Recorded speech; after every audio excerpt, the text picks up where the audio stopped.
เป็นยังอะนะลูกไข่มดแดงไข่มดแดงโดยเจ้าสิเอามาให้นาบ่าวบ่โดยโอ้เจ้ามีกินอยู่บ่ลูกนี้มีลายอยู่บ่เป็นยังเจ้าจึงเอาไข่มดแดงมาให้นาบ่าวบ่มีแนวให้จะเอาไข่มดแดงมาให้เอาบ่ลูกเอาบ่ให้เจ้าเด้อตัวนี้เด้อเจ้านุ่งเด้อลูกแล้วก็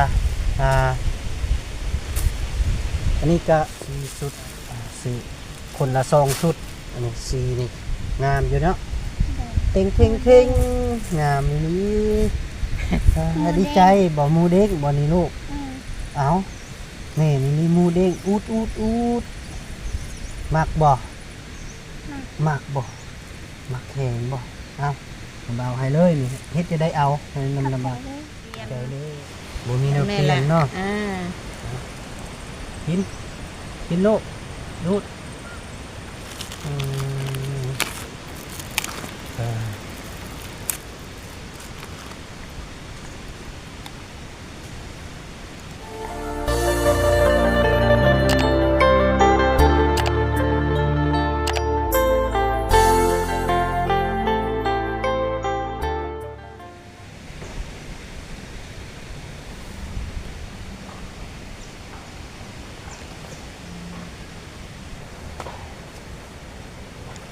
ครับทักทายสบายดีและสวัสดียามสวยๆเนาะพี่น้องเนาะ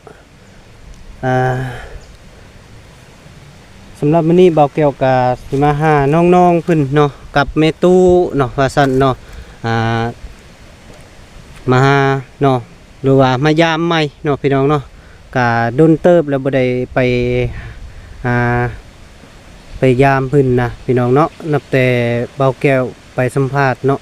แต่ว่าเดี๋ยวนี้มีข่าวดีทางน้องๆเพิ่นก็ได้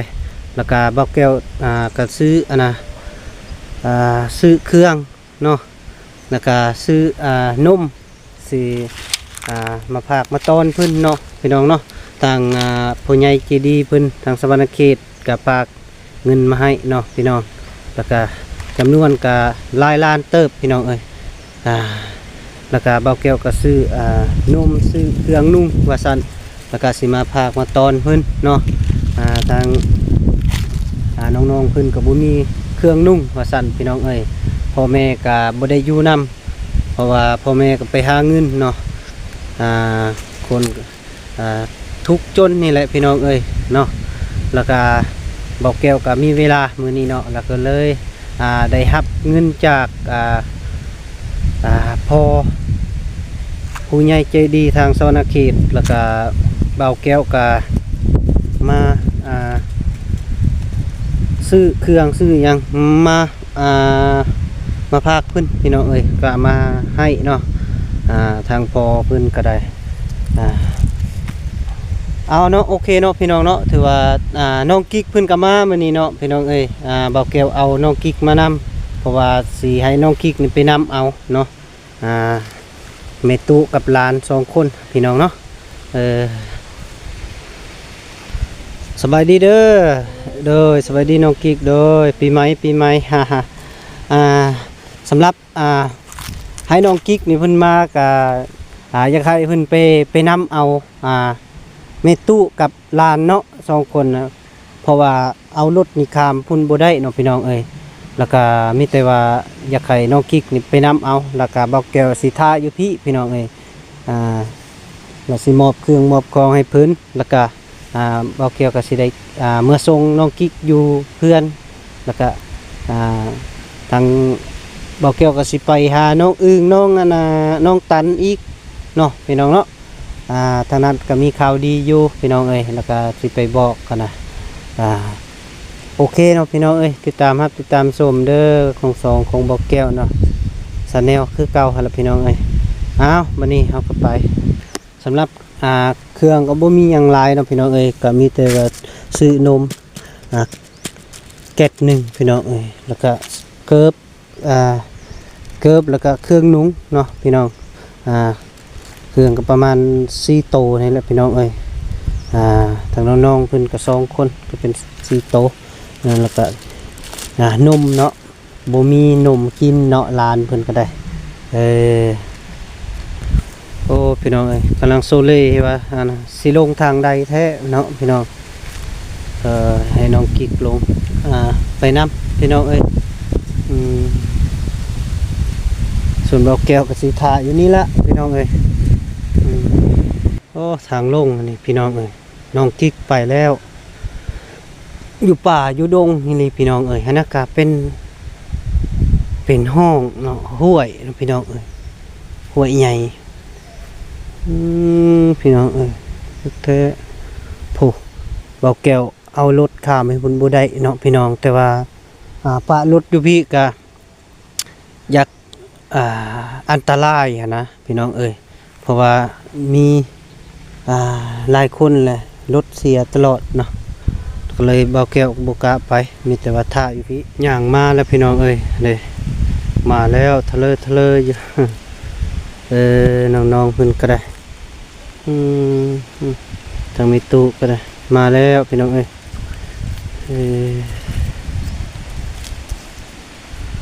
โอ้คือมาซะแท้นะบ่าวว่าสิเมื่อปะแล้วได้เนาะโอ้เจ้ายังมาล่ะไข่มดกับเขียดไข่มดกับเขียดในลูก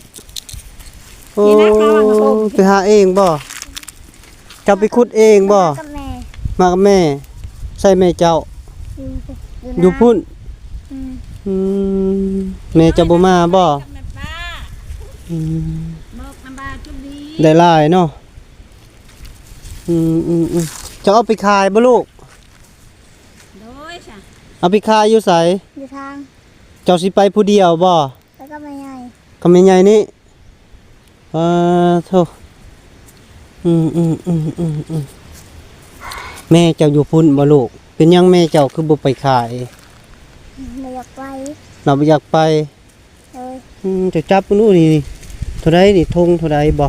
จะสิขายลายปานใดลูกเจ้าขายลายปานใดฮะเบิดนี่เท่าไรนี่เบิดนี่เท่าไรขายเท่าไร2,000บ่ฮะ50น้ำเบาข้อลาได้น้ำเบาบ่ซื้อเด้อมีแต่ว่าข้อกินเอาให้น้ำเบาอีกบ่บ่ให้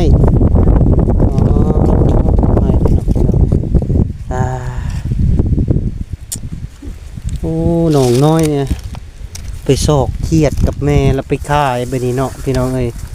ย่างไปอยู่ทางบ่ได้พี่น้องเอ้ยทางเข้าแม่นใกล้ก็ประมาณ6-7 ลักพุ่นแหละพี่น้องเอ้ยถึงออกไปยันกลัวรู้จักเจ้าเคยไปขายตลอดบ่ลูกเจ้าเคยไปขายตลอดบ่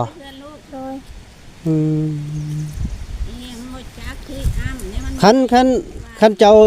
เอาเขียดไปขายบัดเจ้าได้เงินเจ้าซื้อหยังลูกซื้อของกินซื้อของกินหยังเจ้ามักกินของกินหยัง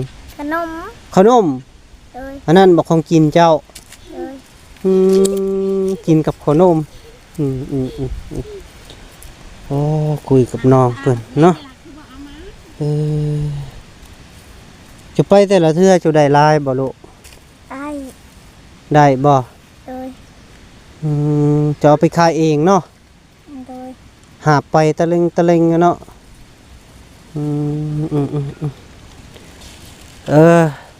น้ำบ่าวไปคุยนำน้องๆเพิ่นก่อนเด้อ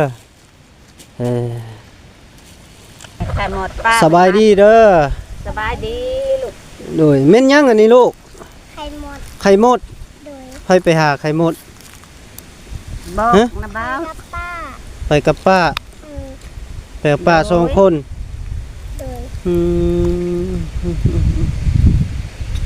เจ้าสิเอาไปขายอยู่ไสลูกอยู่ทางพุ่นขายลายปันไดสำนีนะบอกเพิ่นเพิ่นป้าเอาเขียดเพิ่นเอาอันนี้เฮาสิเอาตัวนี้วะไปน้ำปลาแล้วเพิ่นอยากได้ไข่มดนี้เฮาสิขายไข่มดนี้เฮาจะเอารถแม่ป้าวะเพียงเดียวกับปลาเนาะไปหาไข่มดหาเขียดไปขายแล้วก็ซื้อขนมบ่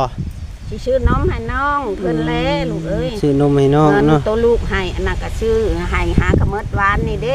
มันกิน น้าบ่าวสิขอกินล่ะเดี๋ยวเจ้าสิให้น้าบ่าวอยู่บ่ ให้ ให้บ่ โดย อีหลีบ่มั่นใจติ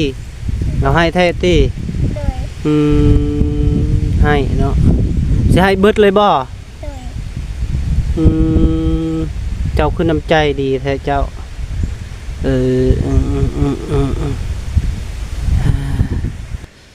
สบายดีป้าลุงอีกเทื่อนึงลูก สบายดีสบายดี โดยอืม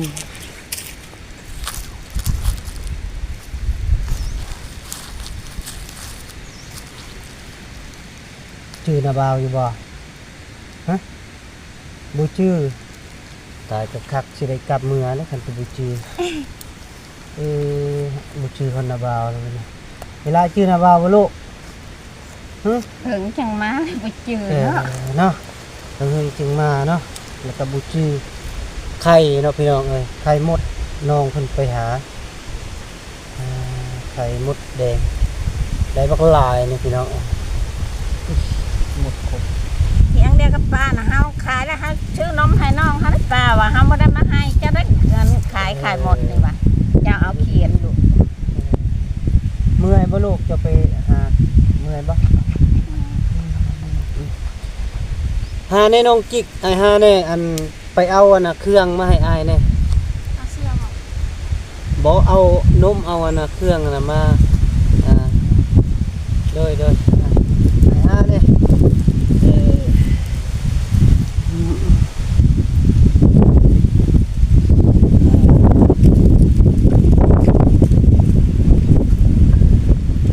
ระเบ้า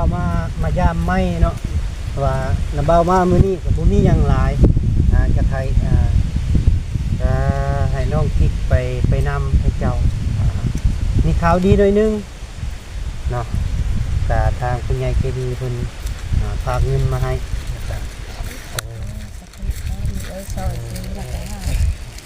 เอามาเลยบ่เป็นหยังเอามาขอบใจยังอันน่ะเครื่องอันน่ะเอามาเลยเครื่องตัวไอ้ห้อยไว้อันน่ะ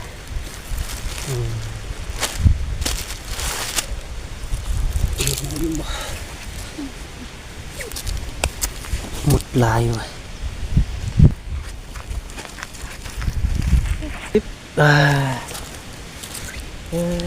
เนาะ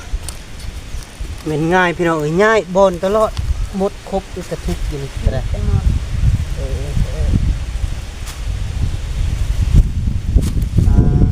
สำหรับมื้อนี้นาบ่าวมาเนาะนาบ่าวซื้อชุดให้เจ้าสองคน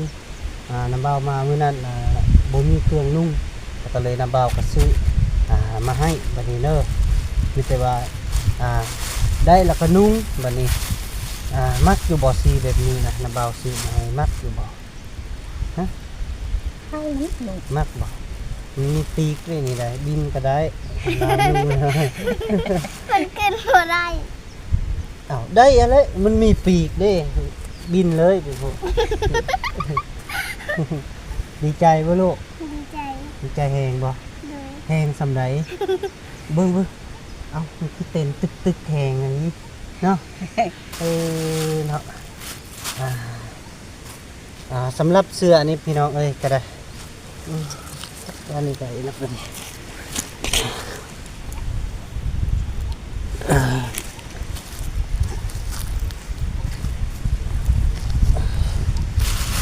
อันนี้เกิบเด้อน้าบ่าวซื้อเกิบมาให้ตัวนี้นะนี่ให้เจ้าทึกอยู่บ่คือสิบูทึกอยู่ บ่ มัน ล น้ ม อย มัน เนาะ แท้ลูกเอ้ยอันนั้นมัน บ่ลม คัน เนาะ บ่แม่นน้องคือน้อย อันนี้ก็สิบูทึกแล้วดีฮะ บ่ลม โอ้กะบ่ได้ สิ พี่ ได้ น้อง แต่ เอ้ย ผู้น้อยนี่แหละ กะบ่ได้ นี่สิได้อยู่ สำหรับน้องมันบ่ได้เราพี่น้องเอ้ยผู้ใหญ่ฮักผู้น้องนี่ได้เนาะใส่ได้เบิดนี่ใส่ได้เบิดเอาบ่ลูกเอาบ่เกิบนี่เอาบ่จะเคยนุ่งอยู่บ่เกิบนี่บ่เคยซุบบ่ฮะ บ่เป็นว่า ยานบ่ลูกบ่ยาน เจ้านั้นใส่บ่ได้เด้อลูกนาเบาตินนี่ไว้เด้อ โดย มื้อหน้านาเบาซื้อมาให้ใหม่ โดย เด้อแล้วก็เครื่องนี่ก็ปันกันใส่เนาะอันนี้ก็เจ้าคือสิใส่ถึกอยู่ดอกอันนี้นะเนาะตัวมีปีกนี่งามเด้นี่นี่ล่ะเนาะโอ้พี่น้องเอ้ยคือว่าแหละน้องนี่ร้านเราบ่ได้มีเครื่องนุ่งพี่น้องเอ้ยยังนุ่งแพตะโลคือเก่าพี่น้องเอ้ยมันบ่มีเครื่องนุ่งแล้วก็นุ่งแพตะโลถ้าบ่าวแก้วก็ซื้อส่งนี่แหละมาให้คือสิถึกอยู่ดอกน้องเพิ่นก็ได้4ชุดพี่น้องเอ้ย4ชุดซื้อคนละ2ชุดอันนี้4นี่งามอยู่เนาะ โดย เท่งงามนี่ดีใจบ่หมูเด้งบ่นี่ลูกเอาแม่นี่มีหมูเด้งอูดมักบ่มักบ่มักแข็งบ่เอาเบาให้เลยนี่เฮ็ดจะได้เอาให้นำลำบากใจเด้อขอบใจเอาบ่ลูกเอาบ่ให้เจ้าเด้อตัวนี้เด้อเจ้านุ่งเด้อลูกแล้วก็อันนี้ก็คงน้องเพิ่นพี่น้องเอ้ยผู้น้อยตัวนี้ผู้ใหญ่สิทึกอยู่บ่เนาะทึกอยู่บ่นุ่งบ่ได้เสร็จบัดนี้นุ่งได้แต่ชุดเดียวบัดนี้ลุบแล้วอีหล่าลุบแล้วมีแต่น้องได้อย่างเดียวบัดนี้นะเนาะกะบ่เป็นหยังเด้อนะบ่าวสินะสิไผไหมอีกเด้อเนาะเบิ่งนะบ่าวยัดไว้เด้อบัดนี้แล้วก็สิมอบเครื่องให้เจ้าเลยแม่ตู้เด้อเฮาซื้อเครื่องนี่ก็เครื่องนี่โตหนึ่ง60,000เนาะสุดหนึ่งแต่ว่าแม่ค้าเพิ่นเนาะเพิ่นถามว่าซื้อสุดนะเอาไปเฮ็ดหยังคือหลายโตแท้ว่าเฮาไปช่วยเหลือคนทุกข์ยากว่าซั่นเราก็เลยว่าคันจังซั่นก็สิลดให้สุดหนึ่ง50,000เนาะละ4สุดมื้อนี้4สุดเนาะแล้วก็เป็น200,000กีบ4สุดเกิบนี่ก็ทำอิฐว่าคู่หนึ่ง65มาแล้วเพิ่นกระลุดไทยคู่หนึ่ง60,000นี่เกิบนะเพราะว่ามันรุ่นนี่โมเมนต์ของเวียดเจนของไทยเป็นว่านะแล้วก็นมก็ซื้อนมนี่ก็พอดีเป็น180,000เก็ด180,000นมเฉพาะนมแต่ว่าเฮาสิมาแจ้งเลยพี่น้องเนาะอยากให้พอใหญ่ใจดีนี่นะรับผู้ว่าเรื่องเงินเนาะฝากมาให้น้องๆเพิ่นนี่ก็ได้2 ล้านที่เพิ่นฝากมาให้แต่ว่าทั้ง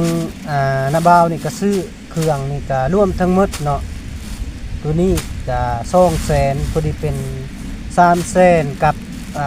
20,000เฉพาะเครื่องนุ่งแล้วก็บวกกับนมพอดีเป็น400,000กีบเด้อแม่เด้อรวมทั้งหมดเลย400,000กีบเพราะว่านมนี่ก็180,000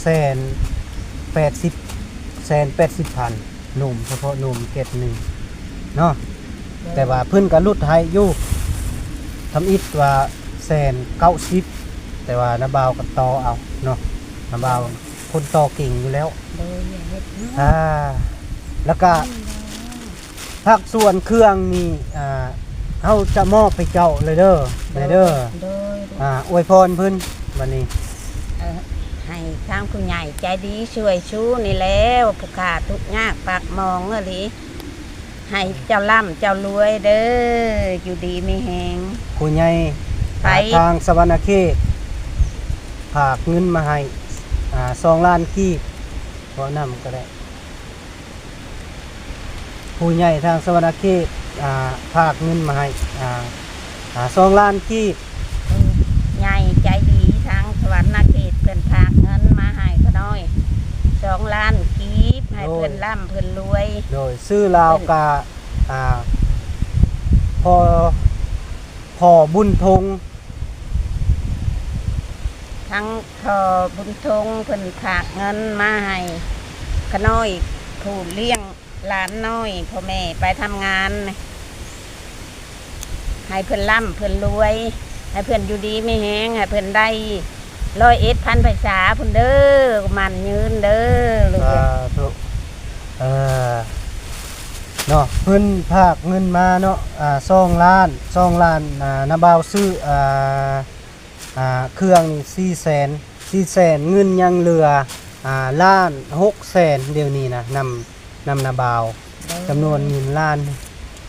านกับ600,000เนาะแต่ว่าให้เจ้านับเบิ่งนับเป็นอยู่ที่เงินน่ะก็ได้ คิวจักอยู่บ่เนาะลูกเอ้ย เนาะเงินจำนวน แม่ก็บ่เคย 2 ล้านเนาะ2 ล้านแต่ว่าซื้อแล้ว400,000ยังเหลือ1,600,000เนาะพี่น้อง1 2 3 4 5 6 7 8 9 10 11 12เนาะแล้วก็ส่วนเบาเกี่ยวก็สิประมาณมัดใส่นี่ล่ะจำนวนเงินอยู่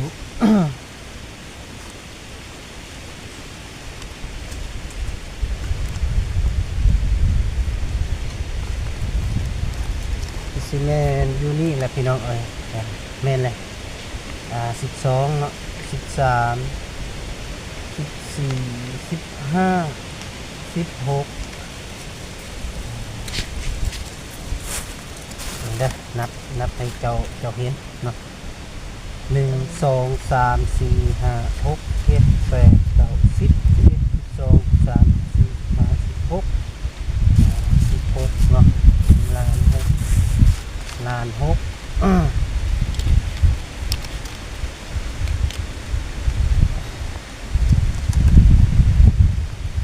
เฉพาะเงินนี่เบ้าแก้วสิมาแจ้งเนาะพี่ๆน้องๆได้รับรู้แล้วก็อยากให้พอบุญทงเพิ่นก็อยากรับอยากได้เพิ่นรับรู้เนาะเพิ่นเป็นผู้ฝากเงินมาให้เนาะน้องๆเพิ่นมี2 ล้านเนาะ2 ล้านกีบแต่ว่าทั้งก้อยนี่ก็ซื้ออยู่400,000ยังเหลือ1,600,000พี่น้องเอ้ย แล้วก็ผักส่วนเงินดังกล่าวนี่เบาแก้วจะเก็บไว้พี่น้องเอ้ยแล้วก็มีแต่ว่าเบาแก้วเก็บไว้ก่อนเพราะว่ายังเบาแก้วยังสิซื้ออีกประเภทปลากระป๋องบ่ยังต่างๆนี่แหละแล้วก็สิมาให้น้องเพิ่นเนาะแล้วสิซื้อนมอีกกันนะประมาณแก๊สหนึ่งพี่น้องแล้วก็ผักส่วนเงินที่เหลือเนาะจำนวนที่เหลือแล้วก็เบาแก้วสิมามอบคืนเนาะพี่น้องเนาะจำนวนเงินดังกล่าวนี้เนาะยังเหลือ1,600,000อยู่แม่ตู้เจ้าสิไว้เองบ่เด้อให้คนไว้เงินดังกล่าวลูกให้เอาลูกบ่ให้กับเจ้าเอา บ่แม่นคนบ่ให้สมมุติว่าเงินนี่เนาะค่อยยังสิมาย่านเจ้าอีกยังสิมาซื้อเครื่องคือซื้อเครื่องยังบ่เบิดนะเครื่องก็ยังสิซื้อมาให้อีกประเภทป้องกระปาบ่มีจังซั่นนะแล้วผักส่วนเงินที่เหลืออีกนะเหลือเท่าใดก็ค่อยสิบวกกับจำนวนตัวนี้นะแล้วก็เหลือเท่าใดค่อยสิมอบให้เจ้าบัดนี้นะมอบให้เจ้าเจ้าออกไปนะก็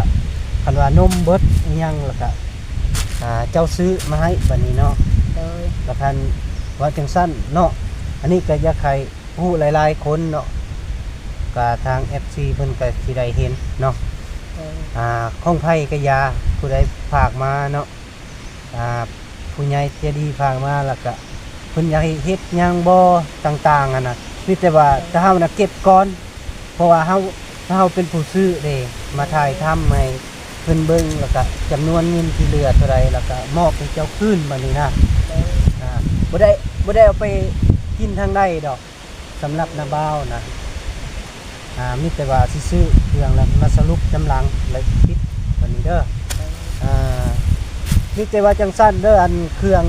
มีแต่ว่าค่อยมอบให้เจ้าเบิดเลยนมเนี่ยกุ้มอยู่ที่ประมาณเดือน2เดือนมาใกล้กุ้มแล้วไอ้นมเนาะนมประเภทนมนี่นะจัก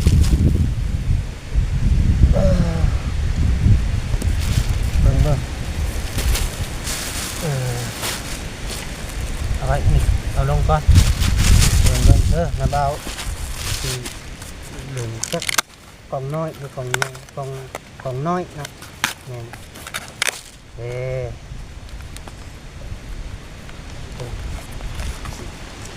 โอเคใช้น้องเพิ่นกินเลย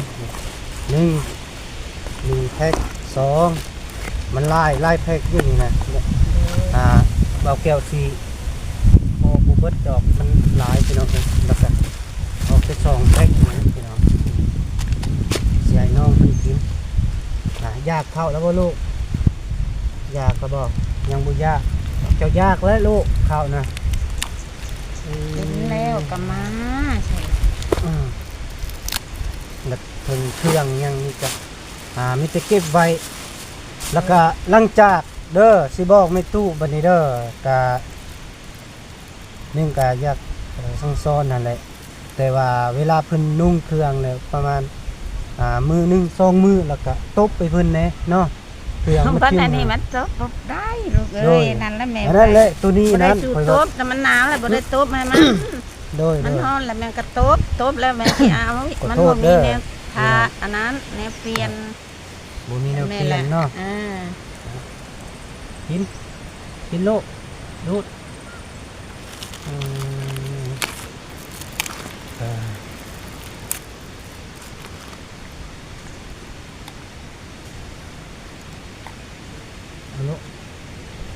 ในตู้ก็สิกินบ่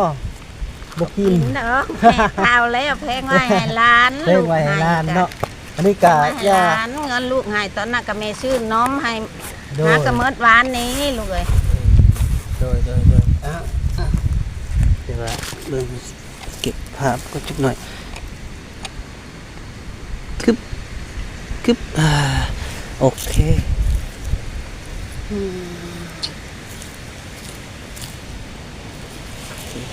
เบิดละบ่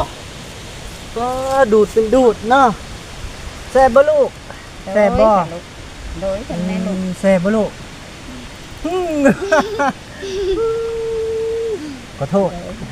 ลำบากทางขอโทษดูด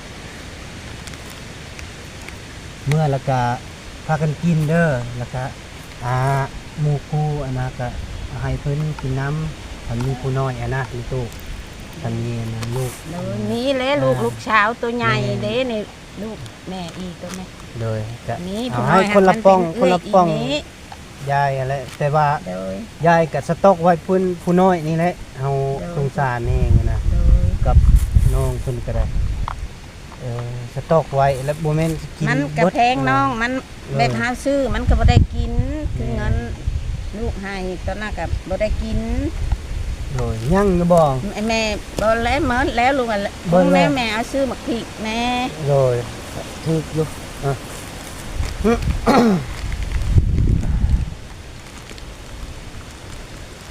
ได้แม่ตู้เอาเครื่องมาดีใจอยู่บ่ดีใจแล้วลูกเอ้ยมีผู้ช่วยผู้ชูกระทั่งน้าบ่าวนี่ก็ดีใจแห้งเนาะดีใจแห้งคือเดียวแม่กะเพราะว่ามีผู้ใหญ่ใจดีเพิ่นฝากเงินมาอีกโอ้ยน้าบ่าวก็ตอนมาทายแล้วก็เมื่อก็นอนบ่อยากหลับคิดเห็นที่เจ้าอยู่กับผู้น้อยนี่แหละบ่มีเครื่องนุ่งสั่นก็ได้หนาวแห้งงามไม่เช้าเอาเพนให้ลูกเอ้ยตุ้มมาเอาอีบ่ได้แม่บ่ได้นอนนะเอาอีบ่ลูกนอนนะนี่พ่อใหญ่มาแล้วก็ภายในเบิดแล้วยังอยู่ได้ยังอยู่นี่เสลียงไว้นี่เด้อคือดูลูกพี่น้องเอ้ยตะมิอยู่